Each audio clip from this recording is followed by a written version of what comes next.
Olá pessoal, eu sou Otton Becker, da Associação Paulista de Medicina de São José dos Campos. E vamos iniciar agora mais um podcast Fala Doutor.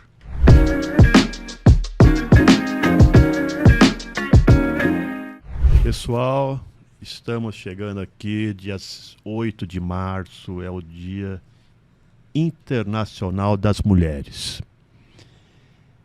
E eu queria trazer um tema que não falasse só de doença, né? Porque Dia Internacional das Mulheres, um tema para as mulheres, vamos falar sobre uma doença ginecológica que pegue muito, acometa muitas mulheres, mas eu pensei um pouco e eu quis trazer um colega que tem uma expertise muito grande na área de cirurgia plástica, porque eu pensei assim, vamos falar alguma coisa para despertar a autoestima das mulheres em si.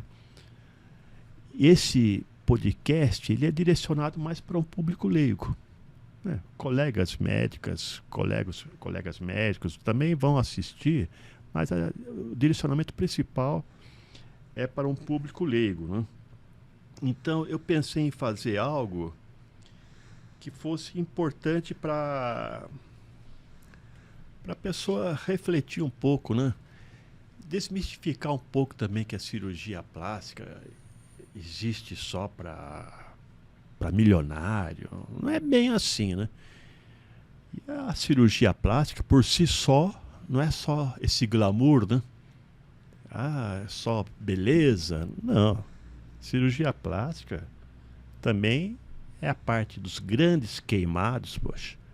A parte de reconstrução de uma pessoa que tenha um câncer de mama, depois de reconstrução da mama, isso tudo é algo direcionado para a área de cirurgia plástica, de quem tem um treinamento muito grande para chegar lá, para poder ajudar uma pessoa a recuperar a sua autoestima. E para falar sobre esse tema, eu trouxe um colega que tem um vasto conhecimento nessa área, que é o Dr. Renato Peralli.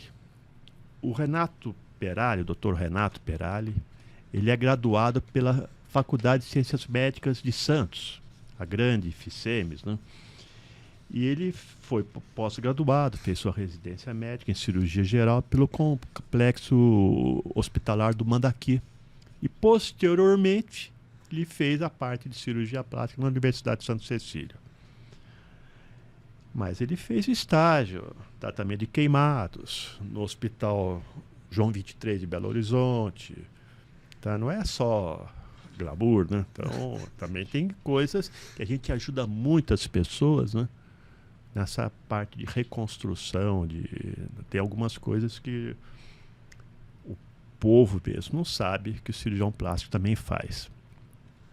Dr. Renato Peralli, agradeço muito você conseguir um lugarzinho na sua agenda para vir nos falar. Viu?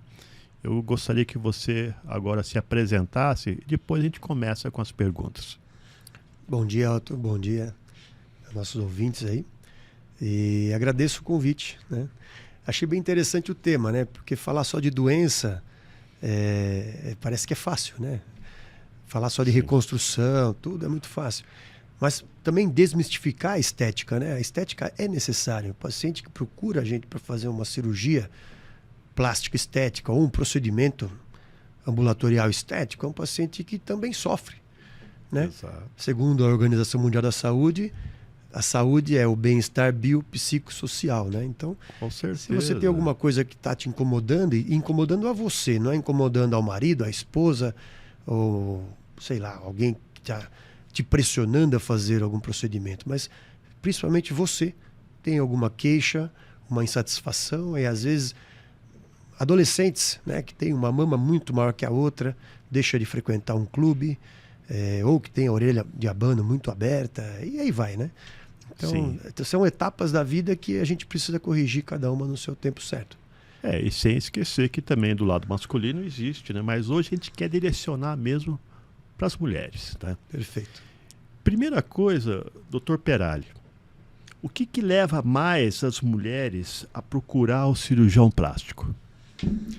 Na verdade, é justamente isso que a gente acabou de falar, né? As suas insatisfações com alguma parte do seu corpo, com a face, né? Agora, pós-pandemia, durante a pandemia, todo mundo em casa, olhando para o celular, fazendo videochamadas, selfies, né? Então, isso acentuou os procedimentos estéticos durante o pós-pandemia imediato. E hoje, o que a gente mais faz de procedimentos não cirúrgicos, né? Laser para melhoria de rugas faciais, o procedimento estético mais realizado no mundo, que é a toxina botulínica, né? O famoso Botox, os preenchimentos. Eu faço preenchimento tanto com gordura do paciente como com ácido hialurônico. Existem outros preenchedores, mas eu gosto desses dois. E no geral isso. Perfeito. Tem o NanoFat. O NanoFat é uma novidade da medicina regenerativa, né? Que é a menor partícula de gordura, que ela tem aqueles fatores estromais de rejuvenescimento derivados do tecido adiposo. Então, são fatores de rejuvenescimento do próprio paciente. Isso a gente associa com microagulhamento ou com laser, ou até com preenchimento com NanoFat. São coisas assim super modernas e bem atualizadas.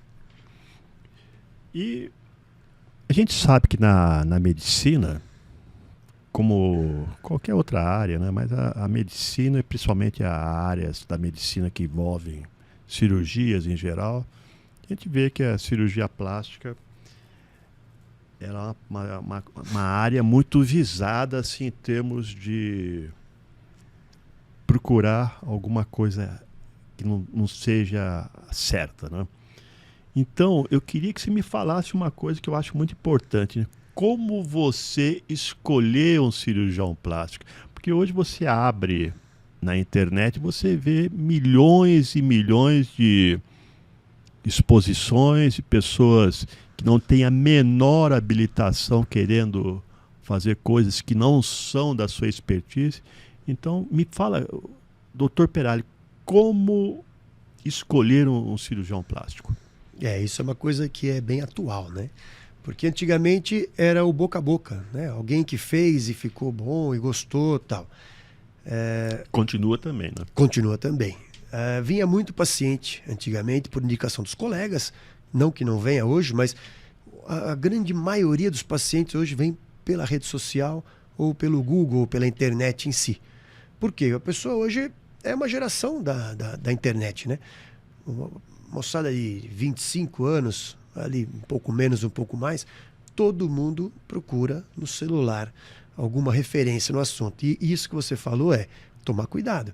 Porque às vezes eles valorizam um cirurgião que tem mais likes no seu Instagram do que o que tem um currículo, que vá em congresso, que se atualize, ou que tem uma referência, né? Então precisa tomar bastante cuidado com isso, porque antigamente era uma coisa mais direcionada. Hoje as pessoas procuram o mais conceituado? Não, eles procuram o que tem mais like. E isso às vezes é muito perigoso, né? Nós vimos aí Dr. Bumbum no Rio de Janeiro, uma outra doutora Bumbum também, que injetava um monte de coisa nos glúteos, e os pacientes correm riscos desnecessários.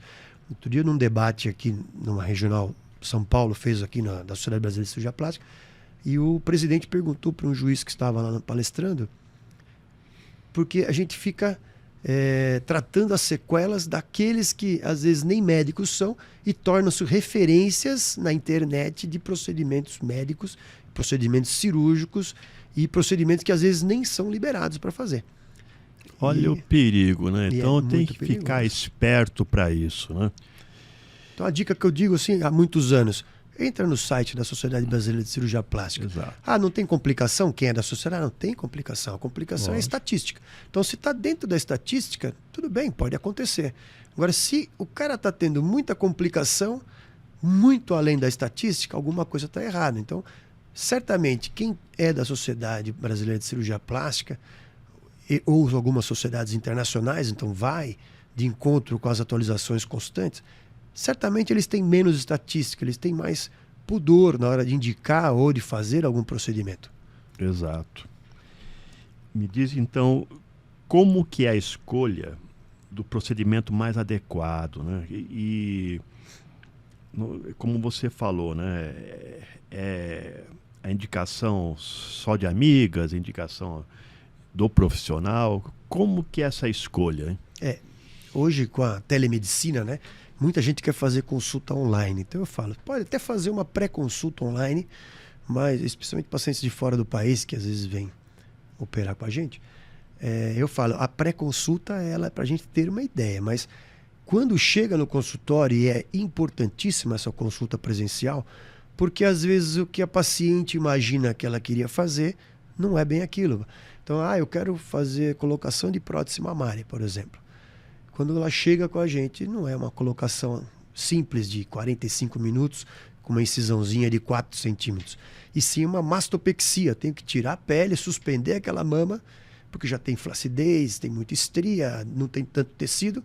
E aí eu posso incluir a prótese, mas eu tenho que suspender, tenho que fazer as suturas internas, às vezes alguns retalhos, para dar mais durabilidade no procedimento. Então, assim que também, eu quero fazer uma lipoaspiração. Chega lá, a gente faz uma lipoabdominoplastia, ou seja, uma lipoaspiração com a plástica de abdômen junto.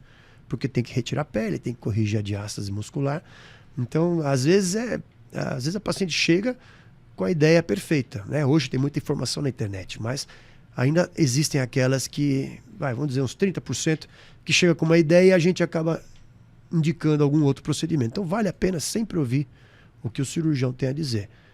E o cirurgião não pode ceder. Então, assim, tem um abdômen avental, muita flacidez de pele e de aço. Eu quero fazer só a lipo. Eu falei, mas tem certeza? Não vai ficar bom. Eu não estou aqui só para ganhar dinheiro. Eu falei, estou aqui para te indicar o melhor procedimento e que você fique contente com ele. Né? Então, assim, mas eu quero fazer só a lipo. Então, se for uma coisa assim, que a gente chama de borderline, uma flacidezinha que, não tem filho ainda, tem um pouquinho de flacidez, tá bom, vamos fazer uma lipo, você já está ciente que vai ficar um pouco de flacidez. Mas, pelo menos, não está tão cheinha de gordura. Agora, tem casos que você fala, não vale a pena, eu prefiro não operar, porque já tem sobra de pele, tem diástase, já tem 2, 3 filhos. Então, assim, a indicação ainda é do cirurgião. Você comentou sobre isso e a gente tem que pensar, né? Não é uma mercadoria que está na sua frente. Exato. Que você vai tentar vender o máximo de coisa. Não, você fez, mas aproveita e faz aqui o nariz, aproveita e faz Não é bem assim, né? Você tem que vai alguma coisa a mais, né? Você tem que trabalhar aberto com o paciente, mostrar o que é o melhor para ele. E às vezes ele tem na cabeça que você pode fazer uma coisa que vai ser perfeito, vai ficar perfeito, e você tem que alertar. Não, por melhor que seja feito, não vai se atingir aquilo que você imagina. Teve uma paciente uma vez que falou daquele termo de consentimento, né? Sim, pós-informado, e lá tem as últimas orientações, e ele lê, assina, se ele tiver alguma dúvida, né? E aí ele falou assim, nossa, mas esse seu termo desestimula a gente a operar. Eu falo, não é que desestimula, é que ele está reforçando todos os prós e contras. Então, pode haver complicações, eu não posso falar para você, sempre vai ficar assim. Na medicina não existe isso. Exato. Se eu fizer 3 abdômenes na sequência, os 3 vão ficar com alguma diferença. Por quê? Porque eu dependo da interação do organismo com o procedimento, da anatomia do paciente e o cuidado pós-operatório, que uns têm o cuidado perfeito e outros nem dão tanta bola para ele, né? Então, assim, realmente, não é que desestimula, mas assim, não pode ser muito assim, fã da publicidade a todo vapor, porque não é para enganar o paciente. Você pode mostrar alguma coisa, mas de uma maneira que cada paciente entenda que tem um limite. Exato. E me fala então, quais são os maiores benefícios das cirurgias plásticas? Tudo relacionado à autoestima, né? Então, eu faço tratamento capilar, calvície, transplante já há alguns anos, parei numa certa época, depois voltei porque no começo a gente não tinha muita equipe para ajudar, então só podia fazer calvícies pequenas, mas hoje a gente faz bastante transplante, tanto em homens como em mulheres, e assim, os benefícios são enormes, né? O paciente volta com uma autoestima lá em cima. Uma paciente que põe uma prótese de mama, ela não tinha nada, a mama para a mulher é muito importante, então ela não tinha nada no colo da mama, por mais... Eu não sou de colocar próteses muito grandes. Assim, o meu perfil de paciente não exige próteses muito grandes. Se quiser, eu ponho, sem problema nenhum. Mas, assim, tamanhos moderados, assim, que mais frequentam a minha clínica. E, assim, depois você olha o perfil dela no Instagram, você vê como a pessoa ficou poderosa, vai. Sim. Ela autoestima, passa a se tratar melhor. O convívio social é outro. Os adolescentes, né, que estão naquela fase de aceitação também. Então, nariz, após os 15 anos, a gente opera nariz. Então, aquelas hipertrofias de giba nasal, no dorso, né? Laterorrinias, nariz muito tortos. Então, o paciente que nos procura, ele tem uma queixa bem fundada. Eu não lembro a última vez que eu falei para paciente, olha, não precisa fazer nada. Hoje eles já vêm muito esclarecidos. Né? Aquelas mamas muito grandes. As pacientes pós-gestações, né, que começa a ter um princípio de depressão, porque por mais que amem os filhos e o marido e tudo mais, mas tem muitas delas que chegam e nos queixam. Falam, olha, o meu marido não me vê sem roupa desde 5, 6, 7 anos. E às vezes você vai marcar a paciente no dia da cirurgia, ela pede para o marido sair da sala, do quarto ali onde a gente vai fazer o desenho. Então, assim, são todos benefícios, né? Isso. Então, emendando isso, mais ou menos, quais as estatísticas que existem de pacientes que optam por fazer outro procedimento após fazer um procedimento que ficaram satisfeitas, quero fazer outro né? procedimento. Em torno de 70% lá na clínica. Caraca. Que não seja nem um outro procedimento cirúrgico, mas que seja assim, vem fazer um laser, vem fazer um botox depois, acaba fazendo algumas outras coisas. Tem paciente que fala, não, agora eu estou sem dinheiro, eu não vou ficar mexendo com isso, vou fazer outras coisas. Mas assim, algum procedimento complementar ou fica fazendo alguma coisa na estética, é mais ou menos 60% elas voltam para fazer. É um índice alto, né? Isso então dá certo. Nunca né? foi assim. Mas deu certo. Nesse pós-pandemia, as pessoas ficaram mais cuidadosas consigo. Perfeito. Habitualmente, quais que são e particularmente você também, né? Quais são as cirurgias que são mais realizadas nas mulheres? Olha, eu falei recentemente num vídeo na internet, é engraçado, mas eu sou do serviço do professor Saldanha, que criou a tal da lipoabdominoplastia. Oportunamente a gente pode falar dela, mas então eu vim para o Vale, acho que eu era o que fazia mais abdominoplastias. E na clínica era muito também, porque a gente fazia muita cirurgia pós-bariátrica, e abdômen é o grande carro-chefe da pós-bariátrica, né? Mas atualmente eu acho que o que eu mais faço é mamoplastia. Sim. E não é nem só colocação de prótese, é a mamoplastia com prótese, sem prótese. Hoje a gente faz a mamoplastia híbrida, que pode colocar gordura também. Né? Antigamente a gente não punha gordura, eu sou da época que era proscrito colocar gordura em mama, porque pode calcificar um carocinho de gordura lá e confundir com o diagnóstico de câncer de mama. Mas depois do advento das ressonâncias magnéticas com contraste, então já consegue descartar se é cicatricial ou se é uma microcalcificação. Mas então, de uns 10 anos para cá, mais ou menos, a gente começou a colocar gordura também na mama. E acho que esse monte de cirurgia de mama e a mamoplastia mudou bastante também. Né? Antigamente, com próteses pequenas, a gente punha a prótese, subia a pele, e essa mama, 10 anos, voltava, estava firminha, bonitinha e tal.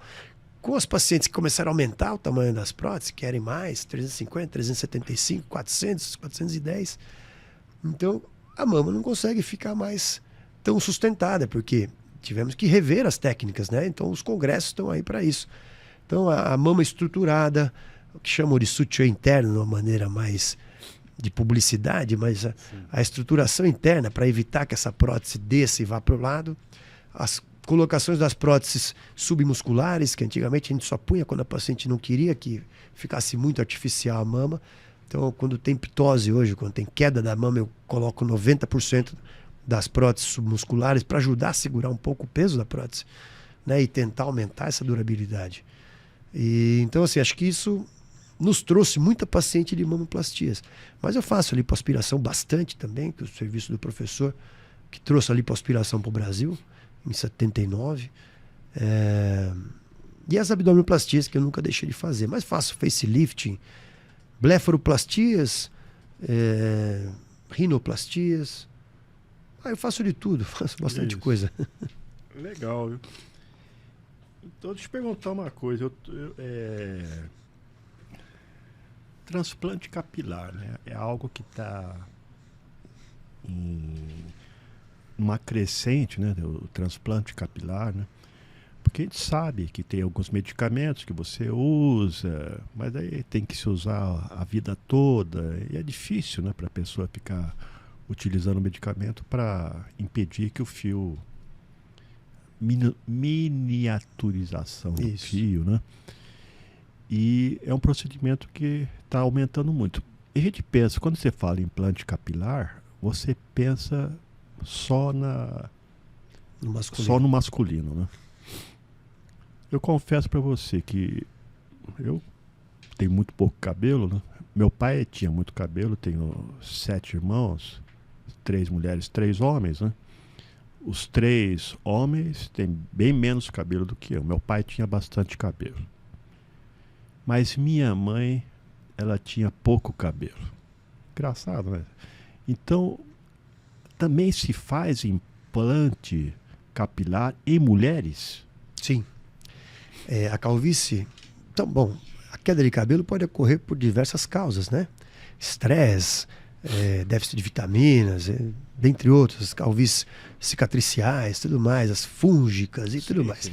Isso é um capítulo enorme da dermatologia, da tricologia. Mas o que nos traz pacientes para fazer transplante capilar, tanto em homem como em mulher, é a calvície androgenética, né? Que depende de um derivado da testosterona, que é a dihidrotestosterona, que a gente chama de DHT. A DHT só serve para estragar o folículo de quem tem a doença. Então, nós temos essa doença, os nossos folículos vão miniaturizando até que um dia morrem e ali não tem mais cabelo. Os que estão miniaturizados com os tratamentos, tem o tratamento hormonal e o tratamento não hormonal. Então, o hormonal visa diminuir a DHT e o não hormonal, que é o minoxidil, o laser de baixa amplitude e tudo mais, são tratamentos que eles melhoram o fio, a circulação do couro cabeludo, que já é uma região extremamente vascularizada, a nutrição e tudo mais, a firmeza do folículo, da haste, né, do fio. Mas a calvície androgenética é a parte hormonal, que é a parte mais importante. Então, a finasterida, a dutasterida são as drogas mais conhecidas. A gente usava muito em tratamento via oral, tanto para homem como para mulher. Hoje usa no tratamento que a gente chama de drug delivery, né? Faz microagulhamento, põe a droga por cima para ela penetrar e fazer a ação local. E de uns anos para cá, o tratamento tópico. Conversando com os amigos dermatologistas há uns anos atrás, quando começou esse negócio da finasterida tópica, junto com o minoxidil, eles falavam, eu não acredito, não pode ser, a ação não existe. Tal. E eu comecei a usar. Então eu segurei a minha calvície, a aceleração da calvície, eu segurei com o tratamento tópico, que ele não tem efeitos colaterais, ou tem efeitos mínimos. Então a ação dela é menor do que o comprimido, porque a absorção é só local, porém não tem efeito colateral. Então, assim, por exemplo, a finasterida ela vai fazer ação depois de 6 meses de uso contínuo. Então aquele cabelinho que está miniaturizando, ele vai voltar a engrossar, e se você parar de usar, ele vai miniaturizar de novo.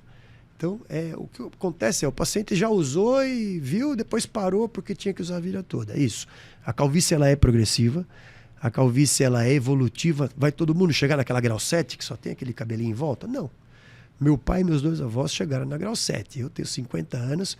Quando eu fiz o meu transplante, já ainda aquela técnica de tirar a tira de trás há 7 anos e meio, eu fiz o meu transplante... eu tinha uma grau 3 para grau 4, ou seja, aquela última entrada grande assim, sempre tive franja, mas a densidade era muito pequena, e em cima a coroa já era aquela coroa grande. Então, a ideia era colocar mais na coroa. E aí o colega falou assim, não, quando você raspar você vai ver. E ainda foi engraçado, porque nessa época, 2016, eu estava trazendo o primeiro aparelho de FUE, que é essa técnica nova, que é a excisão de folículos, folículo a folículo, o pessoal fala fio a fio, não, mas é folículo a folículo. Então a gente tira, é um punch oco que a gente pega em volta do folículo, corta, ele já vem prontinho não precisa mais lapidar como lapidava antigamente. E é legal que essa técnica ela avançou muito e ela é versátil. Então nós pegamos calvície avançada, que não tinha solução. Se o paciente tem uma barba boa igual a sua, ou pelo no peito, nas costas, a gente consegue fazer o body hair, que é o cabelo que não é da região do couro cabeludo. E quando ele mistura com o que a gente pega também do couro cabeludo, fica um cabelo que você não sabe dizer se é da barba ou não é. O que muda entre eles é a espessura dos fios, a quantidade de fios por folículo. Então na barba, grande maioria da barba do tórax, são máximo 2 fios por folículo. Então assim, vão dar densidade? Às vezes sim, às vezes não. Porque o da barba o fio é mais grosso, apesar de ter 1 ou 2, mas melhora para aquele paciente que tem uma calvície muito avançada. Ele sabe que ele não vai ter muita densidade, mas ele fala, só de colocar a mão eu já fico contente. Então assim, é um paciente que tem que ter uma perspectiva e uma real noção do que ele tem de calvície, né? E a mulher, se a calvície é ruim para a gente, e a gente deixa o cabelo mais baixo, imagina isso para a mulher. Uma calvície avançada, é um pouco diferente do homem, não tem aquela entrada. A da mulher é aquela risca central que ela vai abrindo para os lados e chega até a lateral. Exatamente. Então eu peguei uma paciente agora, se não me engano é de Lorena, no ano passado, no ano retrasado, ela fez 1 ano ano passado. E eu falei, olha, você não tem muita ardoadura aqui embaixo para eu tirar.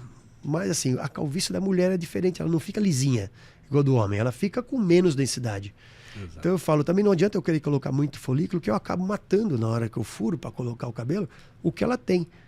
Então eu falo, o tratamento clínico para a mulher é muito importante para melhorar a densidade desse cabelo que está afinando e diminuir a queda. E a gente faz o transplante, mesmo tendo pouco, a gente consegue às vezes pegar cabelo do pubis. Existem colegas que pegam da axila, eu nunca peguei da axila, mas é o body hair na mulher, não tem cabelo no peito, não tem cabelo na barba, mas a gente pega do pubis às vezes. Então essa paciente eu peguei uns 900 folículos da cabeça, que é muito pouco, mas a área doadora dela era muito pouca, e mais uns 300 ali do pubis dela. E fez o volume, ela adorou o resultado. E assim, por exemplo, ela pintava o cabelo, ela parou de pintar. Fala, meu cabelo é grisalho e o cabelo grisalho dá mais densidade, né? Porque ele combina tanto com o fundo da pele mais clara como da pele mais escura. Então, ele serve para os 2 biotipos. E ela veio feliz da vida, mudou o corte de cabelo. Então, a autoestima da mulher também. Teve uma paciente de São Paulo que veio, ela era irmã de uma dermatologista, colega nossa da FICEMES, esposa de um cirurgião também da FICEMES. E ela falou, eu já fiz todo o tratamento que você falar, eu fiz. Aí minha irmã falou, vai lá no Perali. Realmente, nós colocamos um monte de cabelo, ela teve um eflúvio, a queda desse cabelo que ela tinha ainda, no pós-operatório acontece, depois de 3, 4 meses aquele cabelo cresce de novo, pela agressão física e química, né, com os medicamentos que a gente injeta ali, pode acontecer, mas ela sabe que volta. E ela voltou depois de 1 ano e meio pra gente, ela também mudou o corte de cabelo, estava super densa, feliz da vida. Então, assim, pra mulher é muito importante, acho que até mais do que pra gente. Porque que nós falamos, né? A mulher envelhece muito, né? Com Muito essa legal. queda. Voltando ao que a gente estava comentando antes, sobre as próteses das mamas, né? Elas são definitivas? Quem colocou não pode mais tirar? Como é que você tem a falar sobre isso? O que o pessoal fala é, meu cirurgião falou que as minhas próteses não preciso trocar. Então, assim, não existe prótese definitiva, nunca existiu. Tem uma marca aí que é mais moderna, tal, que falou que em breve ia lançar algum gel mais novo, tal, e até agora nada. Então, assim, não existe. Todas as próteses terão que ser trocadas um dia. Quando? A gente costuma dizer em torno de 10 anos, porque é um biomaterial. A prótese ela tem uma membrana semipermeável, então ela sofre com os líquidos corpóreos também, com a interação do tecido vivo. A mama é um tecido glandular, então ela tem às vezes mastites, né, inflamações da mama subclínicas, mas tem processo infeccioso mínimo, inflamatório, tem os cistos nas mamas, então tudo isso pode gerar um processo inflamatório e enrijecer a cápsula que o organismo envolve o corpo estranho, que é a prótese. E o silicone é o material mais inerte no corpo, que causa menos reação. Porém, um dia essa prótese vai ter que ser trocada, ou porque ela rompeu, porque é um biomaterial, é uma membrana que um dia ela vai enfraquecendo, ou porque ela teve uma contratura da cápsula que o organismo envolveu ela. E essa contratura tem graus, e no grau mais avançado ela deforma a mama. Além de doer, ela deforma. Então, eu tenho pacientes que vêm trocar prótese de 16, 17 anos e tem líquido em volta da prótese. Então, esse líquido a gente precisa tomar cuidado com o linfoma de cápsula, que é raríssimo, já discute há muitos anos. Em relação ao número de pacientes que têm prótese de mama no mundo, o índice é muito baixo. E o tratamento, geralmente, é só tirar aquela cápsula que envolve o implante. Então, assim, a prótese não tem que ficar com prótese velha, para não ter problemas de degeneração dessa cápsula, para não ter problemas de contratura muito acentuada. Por exemplo, uma paciente que tem a mama lá bonitinha, 10 anos, aqui passou um ano, pode ter uma contratura capsular assim, pode ter um seroma e aquela cápsula realmente ela deforma. E aí, em vez de ser só uma incisãozinha embaixo e trocar a prótese, coisa rápida, coisa de recuperação mais suave, eu tenho que fazer uma reconstrução. Então, uma mama está normal, a outra está toda deformada. E tem chegado bastante paciente assim com a mama deformada, por quê? 16, 17, 14 anos com a mesma prótese e está enrolando. Então, teve uma paciente, até mãe de uma colega daqui uma vez, que é de São Paulo. A hora que eu vi a deformidade, eu falei, mas essa prótese tua é antiga, tal. E quando eu abri, tinha coágulo já digerido, um líquido marrom escuro. Eu falei, pô, isso parece um hematoma já sendo resolvido pelo corpo. E isso gerou uma contratura enorme. E depois, conversando, ela falou, sabe que uma vez eu caí em casa e bati a mama na minha cadeira, aquelas cadeiras antigas. Eu bati, doeu muito, tá? Mas depois eu esqueci. Então, assim, tudo isso pode favorecer uma deformidade daquela mama. Então é muito mais fácil você trocar a prótese em torno dos 10 anos, com uma incisão pequena, com um pós-operatório muito mais rápido, e às vezes não precisa ganhar aquela cicatriz de ter invertido, nada mais. Prevenção, né? E prevenção. A gente não pode ficar, fechar os olhos.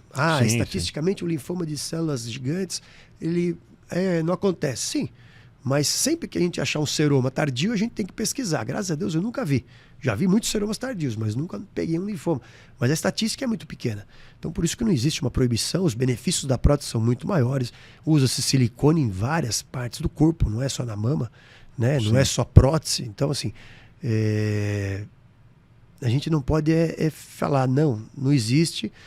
A recomendação não existe prótese definitiva e tem que trocar em torno de 10 anos. Legal.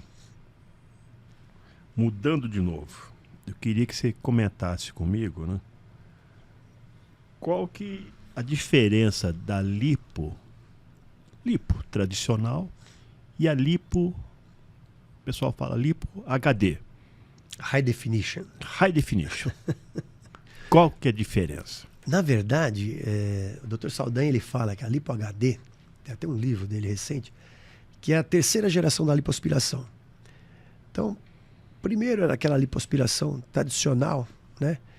Depois veio a lipoaspiração superficial, que é quando o Dr. Evaldo introduziu, Evaldo lá de Santos, Bolívar, a lipoaspiração superficial era uma lipoaspiração mais perigosa para quem não se conhecia, não sabia as diferenciais da técnica, e para gente que sabe fazer é bem segura, mas ela é uma camada superficial da camada de gordura, onde tem mais fibras colágeno em volta das células de gordura.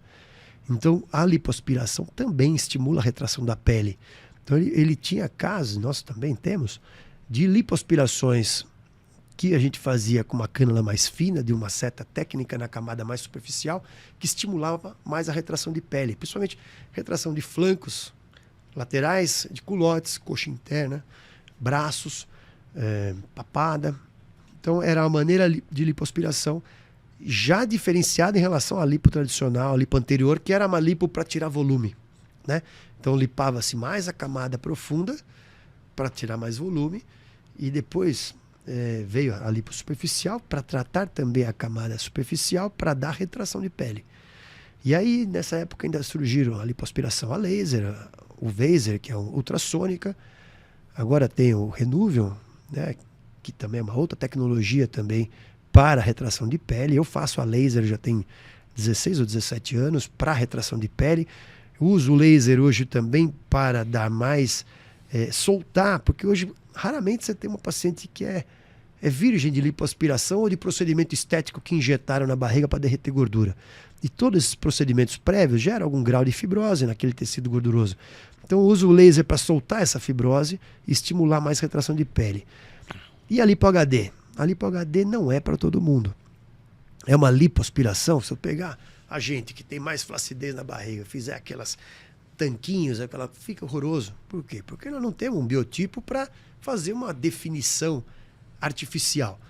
Uma paciente que já tem um abdômen mais malhado, hoje muita gente vai na academia, diferente de antigamente, né?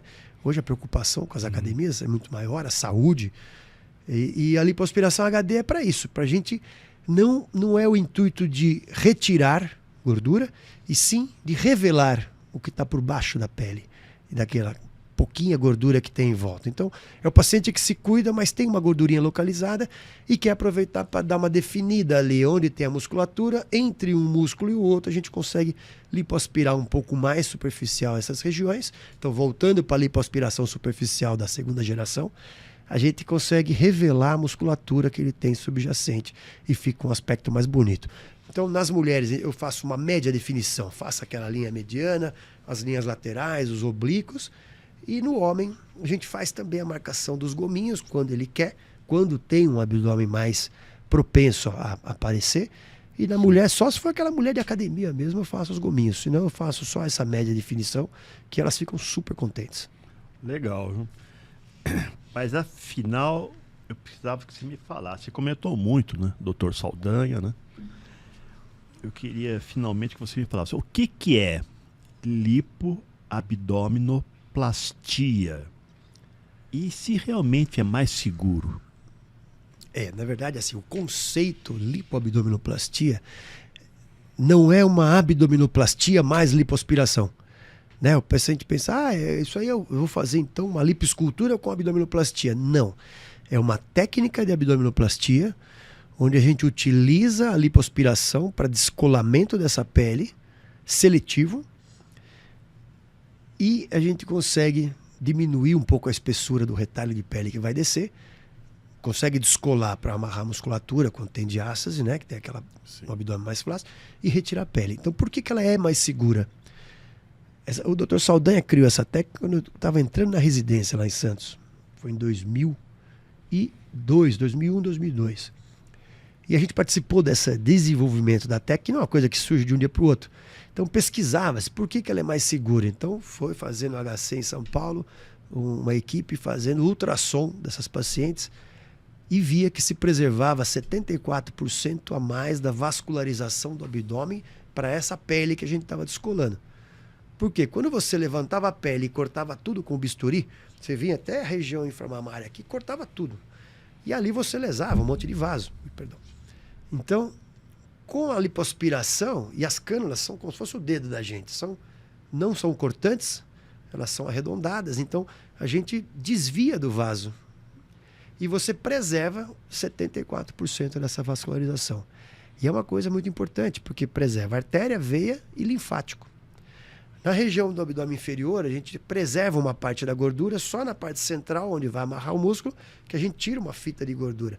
Então, essa camada que a gente preserva, abaixo da linha de Scarpa, que a gente chama, é uma camadinha de gordura ali que ela é rica em vaso linfático, rica em veias e artérias, e ela funciona como um coxim para esse retalho que eu estou descendo, que é mais fino, não ficar aquele degrauzinho, com o pubis muito alto e aquele retalho muito fino.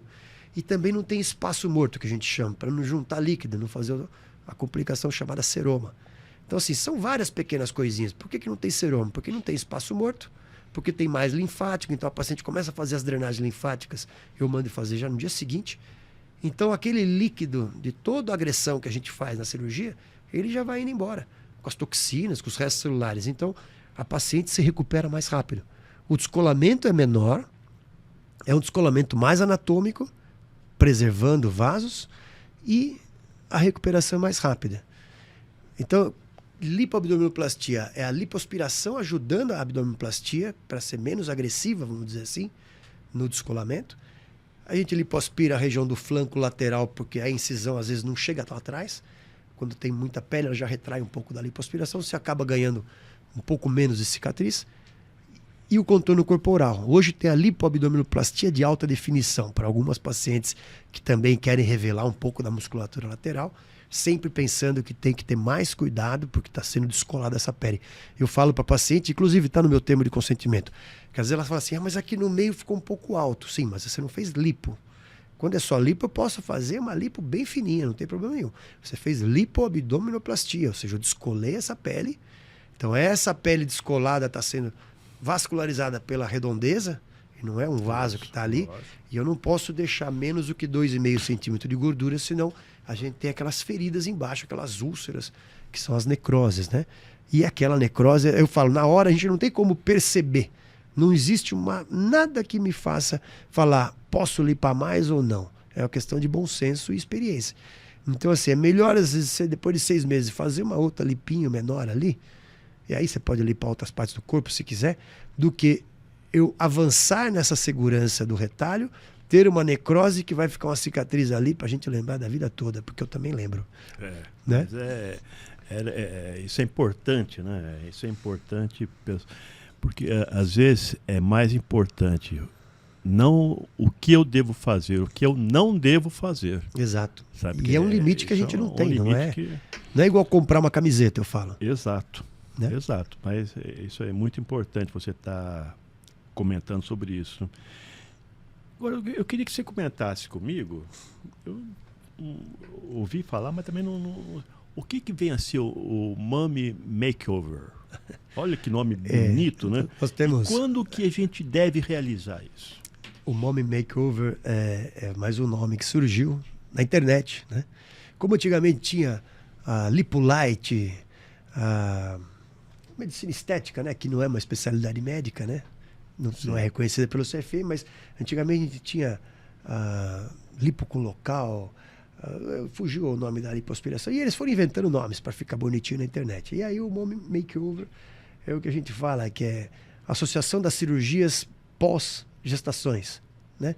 Então a paciente teve lá 1, 2, 3 gestações, aí os filhos já estão maiorzinhos, ela falou, eu quero dar uma recuperada no meu corpo, minha autoestima está lá embaixo. Então 90% das cirurgias nesse tipo de paciente são o quê? Lipoabdominoplastia, às vezes uma lipinha de flanco, culote, ou um pouquinho nas costas, braço, não sei, e as mamoplastias, né? A grande maioria mastopexias com prótese, ou seja, suspender aquela mama que depois ela ficou muito flácida depois da gestação, e às vezes ela não tem muito tecido mamário, ou que tenha tecido mamário a gente consegue fazer sem a prótese quando a paciente quer, mas eu tenho pacientes que hoje fazem, eu quero reduzir a minha mama, mas eu quero ter prótese. E uma vez o Pitangui, no congresso, um ex-aluno dele perguntou, professor, o senhor tem uma técnica de 50 anos que o mundo inteiro usa sua técnica, o que o senhor acha dessa história da mulher querer reduzir e colocar uma prótese? Ele falou, a mídia dita tudo, se ela quer a prótese, você reduz e põe a prótese, ela quer a prótese. Ela não vai ficar contente se você fizer com a glândula dela.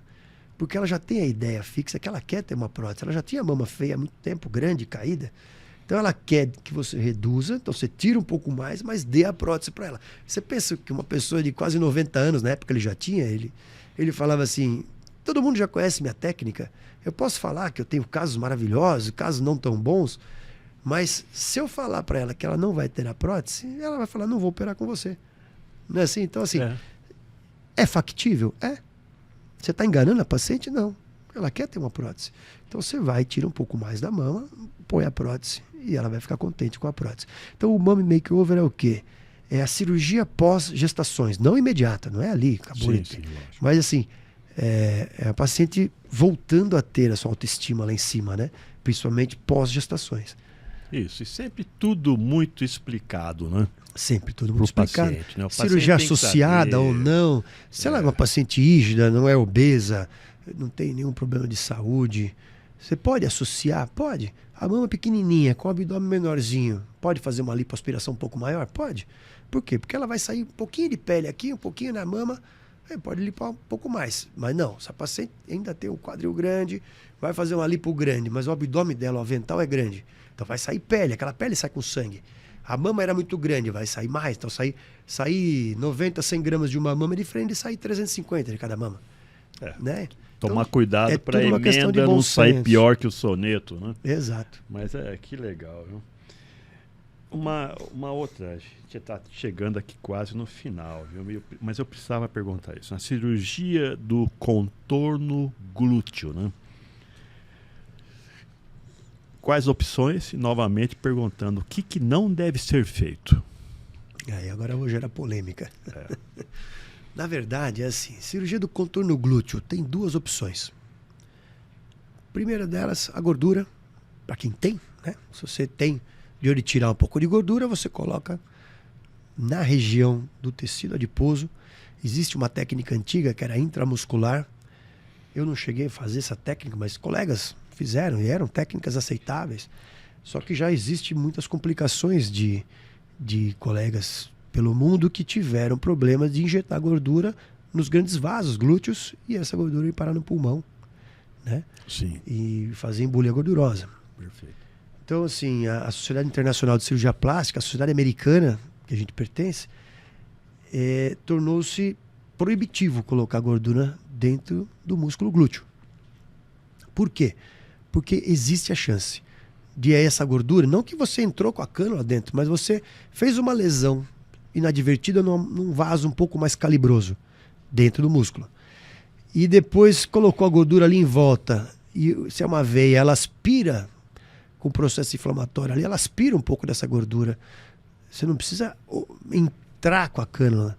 Esse é um trabalho super recente que fala, você não precisa entrar com a cânula, mas você gerou um processo inflamatório, aumentou a permeabilidade daquela veia, que é uma veia de calibre maior, ela aspirou algumas células menores de gordura e aquilo vai fazer embolia. Então, teve até uma confusão, que eles falavam do Brazilian Butt, né, que é o bumbum da brasileira. E os americanos falavam, olha, estão tendo muitas mortes, mas as mortes são aí, não são aqui no Brasil. As mortes são na Europa. E o Brazilian Butt é o termo falando do bumbum brasileiro. Mas a gente não injeta o tanto que eles injetam e nem dentro do músculo. Pelo menos as pessoas que a gente conhece. Então ficou como um consenso não colocar gordura dentro do músculo glúteo. É no subcutâneo, gordura na gordura. Então fica muito bacana, tem várias técnicas. A gente faz também há muitos anos e fica legal. Aquelas pacientes que não têm. Quando eu morava em Santos eu punha mais, aqui eu punho até menos. Mas aquela paciente que não tem gordura, o que você tem para fazer? Prótese de glúteo. Então, por que a prótese? Porque a prótese você vai colocar ela dentro do músculo glúteo. E aí tem um plano que é menos vascularizado. Atrás do músculo glúteo tem a emergência do ciático, tem alguns vasos ali. Então, um lugar que caiu em desuso também. Acima do músculo, embaixo da pele praticamente, não é um lugar legal, porque essa prótese com o tempo ela vai dançando, porque faz academia, senta, né? Mexe demais aquela região e ela vai descolando para os lados e fica aqueles casos que a gente vê na internet, horríveis, né? Que a subfacial praticamente subcutânea. E a técnica intramuscular, Dr. Gonzalez, que é um colega lá de Ribeirão Preto, que ela é muito bacana, porque você vai projetar a musculatura e ela não tem para onde correr, ela vai ficar ali dentro. E é uma região mais segura, tanto em relação a nervos como em vasos. Por exemplo, tinha pacientes que punha atrás do músculo e ela fazia um processo inflamatório no futuro e aquele líquido dava uma ciatalgia, porque inflamava perto do ciático. Então, também foi um lugar que não se faz mais a prótese atrás do músculo. Então, ficou a de eleição dentro do músculo. Por que a prótese? Né? Os travestis, antigamente, eles usavam copos de silicone industrial e injetavam na gordura. Ficava aquela coisa horrorosa, infeccionava, ficava com granulomas e tal. Então, assim, o silicone médico é diferente do silicone industrial. A prótese de silicone, se um dia você quiser tirar, nos últimos tempos, tirei 2 ou 3 próteses que eu coloquei há uns 10 anos, 12. Se você quiser tirar ou trocar, tive uma que tirou, falou, agora eu já estou com 60 e poucos anos, e eu não quero trocar daqui 10 anos, então faz o lift. Então eu tirei pele em cima do bumbum ali, parecendo uma asa delta, fiz o lifting glúteo, que ela já tinha um pouco de flacidez, tirar uma prótese. E coloquei um pouquinho de gordura, que ela consegui captar um pouquinho de gordura dela. Então ela ficou feliz da vida. Mas assim, quer trocar a prótese?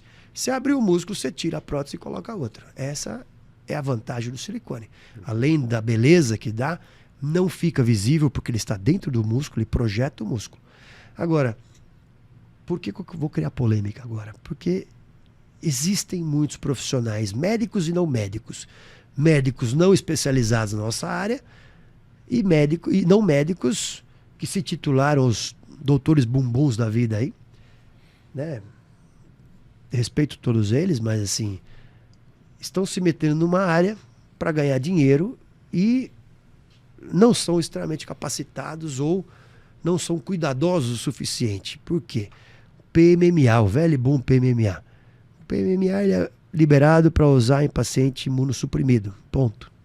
Porque ele pode dar reação tardia, ele é uma espécie de um acrílico, microesfera de um acrílico, e ele não é para ser usado na estética. Então, ele pode dar reação alérgica a longo prazo. 4 anos depois, pacientes cheios de PMMA, ele pode migrar, ele pode dar granuloma. Agora tem um trabalho junto com a Sociedade de Nefrologia que ele dá insuficiência renal aguda. Conversei com 2 urologistas amigos nossos, ele falou, é verdade. Eu não sabia, ouvi dizer também e fui procurar.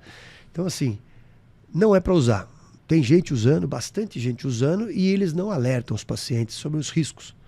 Nem de processos inflamatórios, nem de migração, nem de granulomas, nem de necroses, porque às vezes eles injetam muito numa região, comprime a vascularização e faz a ferida, ou injeta dentro do vaso, que é pior ainda. Né?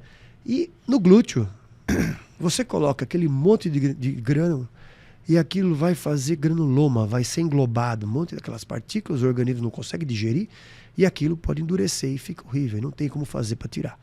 Tem colegas que estão usando o laser da lipoaspiração a laser para derreter, eu já ouvi falar que tem resultados promissores vindo aí, mas assim, não sei o que fazer ali, vai ter que cortar e ficar com cicatriz, então o intuito era um e vai ter que fazer outro. Exato. Tem um grupo, até no Instagram esses dias aí, que eu vi, as vítimas do PMMA. Eu já vi bastante gente falando ali.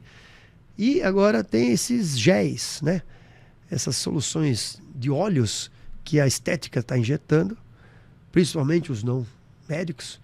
E eu falo, não injetem nada que vocês não tenham pelo menos 5, 10 anos de experiência. Exatamente. Com publicações para falar é seguro ou não é seguro.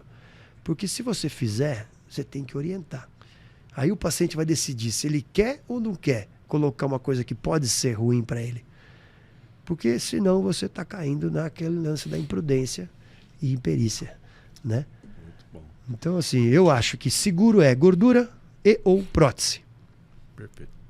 Doutor Peralez, na verdade, aqui a gente já está avançando um pouco aqui do tempo, o pessoal já está olhando para mim de esgueio aqui, eles que querem. O papo é bom, né? É, porque é um assunto que dá para a gente ficar mais 10 horas conversando sem problema nenhum.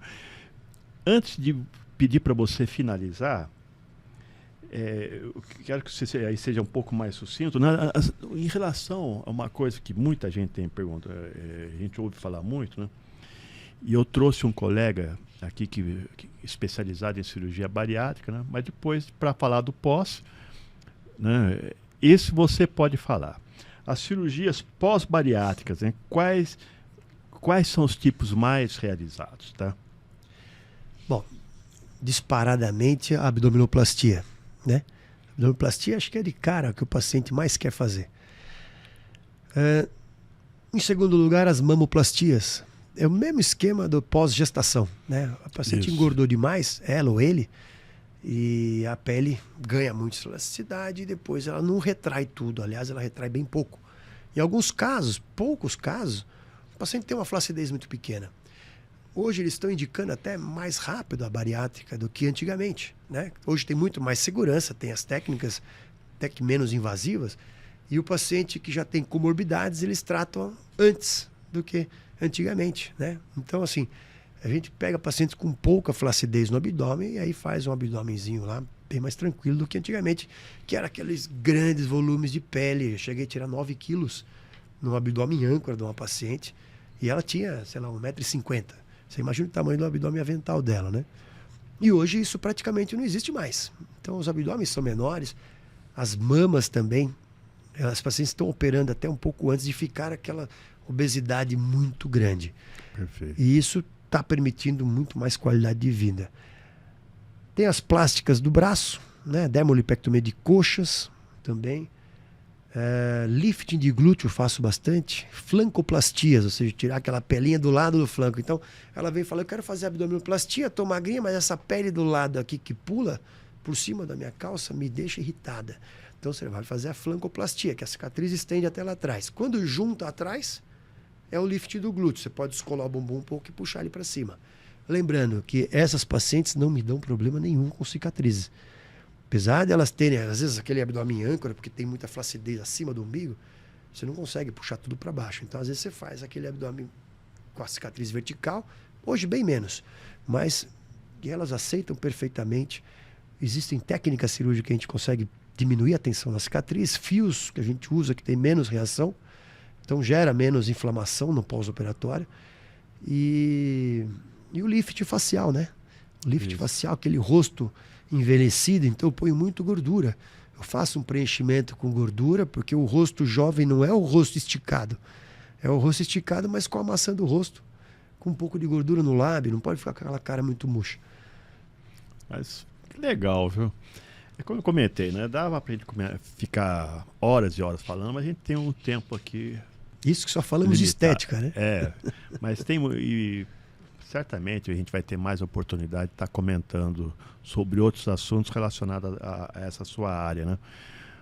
Doutor Peralha, eu deixo para você, então, as palavras finais, os conselhos que você gostaria de dar, tá? Antes de a gente encerrar nosso bate-papo. Olha, não estou vindo aqui para falar venham a mim, não, tá? Procurem os seus cirurgiões, ouçam o que eles têm a dizer e aceitem as opiniões. Porque tem paciente que não quer de jeito nenhum fazer um procedimento que ele está indicando para fazer o que a amiga fez ou o que ela achou que deveria fazer. E às vezes, por mais que ele faça e te oriente que vai ficar assim ou assado, a paciente depois vem cobrar o que ele já tinha alertado, né? Procurem bem na internet, procurem no Google, procurem as indicações de colegas que fizeram, amigas, né?